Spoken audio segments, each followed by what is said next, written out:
शिखर बँक घोटाळा प्रकरणात राज्याचे उपमुख्यमंत्री अजित पवार पुन्हा अडचणीत सापडण्याची शक्यता दिसून येत आहे। या प्रकरणात त्यांना मिळालेल्या क्लीन चिटला ज्येष्ठ समाजसेवक अण्णा हजारे यांनी आक्षेप घेतलाय। अतिरिक्त क्लोजर रिपोर्टला अण्णा हजारे आव्हान देणार असून या संदर्भात त्यांनी कोर्टात धाव घेतली आहे। शिखर बँक घोटाळा प्रकरणात तपास यंत्रणांनी अतिरिक्त क्लोजर रिपोर्ट दाखल केला होता। त्यालाच हजारे आणि माणिकराव जाधव यांचा आक्षेप आहे। न्यायालयानं त्यांची हरकत मान्य करून याचिका दाखल करण्यास हजारे आणि जाधव यांच्या वकिलांना वेळ दिला आहे। या प्रकरणाची पुढील सुनावणी 29 जून रोजी घेण्यात येणार आहे। शिखर बँकेच्या कर्ज वितरणात आणि साखर कारखाने विक्रीत अनियमितता असल्याचा आरोप होता। अजित पवार यांच्यासह अन्य नेते देखील या प्रकरणात आरोपी होते। मात्र या विषयात कुठलीही अनियमितता नसल्याचे पुरावे स्पष्ट करत आर्थिक गुन्हे विभागाने क्लोजर रिपोर्ट सादर केला होता। यामुळे अजित पवार यांच्यासह अन्य आरोपींना दिलासा मिळाला होता।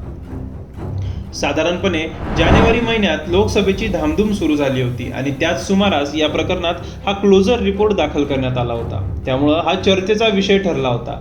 शिखर बँकेच्या या प्रकरणात तब्बल 25,000 कोटी रुपयांचा घोटाळा असल्याचा आरोप करण्यात आला होता। सुनेत्रा पवार यांचे नाव देखील यात समाविष्ट होते। शरद पवार यांनीही चौकशीला सामोरे जाण्याची तयारी दर्शवली होती। 2014च्या निवडणुकीच्या आसपास सिंचन विभागात 70,000 कोटींचा घोटाळा झाल्याचा आरोप अजित पवारांवर करण्यात आला होता।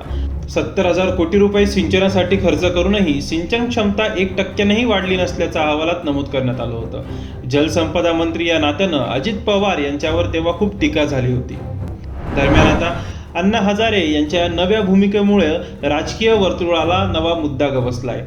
लोकसभा निवडणुका नुकत्याच संपल्या आहेत। अजित पवार यांच्या राष्ट्रवादीला या निवडणुकीत अवघी 1 जागा मिळाली आहे। त्यांच्या पक्षाचे सुनील तटकरे लोकसभेत निवडून आले आहेत। बारामती मतदारसंघात पराभव झालेल्या अजित पवार यांच्या पत्नीला आता राज्यसभेवर पाठवण्यात आले आहे। तोंडावर असलेल्या विधानसभा निवडणुकीत आता हा शिखर बँकेचा मुद्दा अधिक चर्चेला जाईल अशी चर्चा आता राजकीय वर्तुळात सुरू झाली आहे।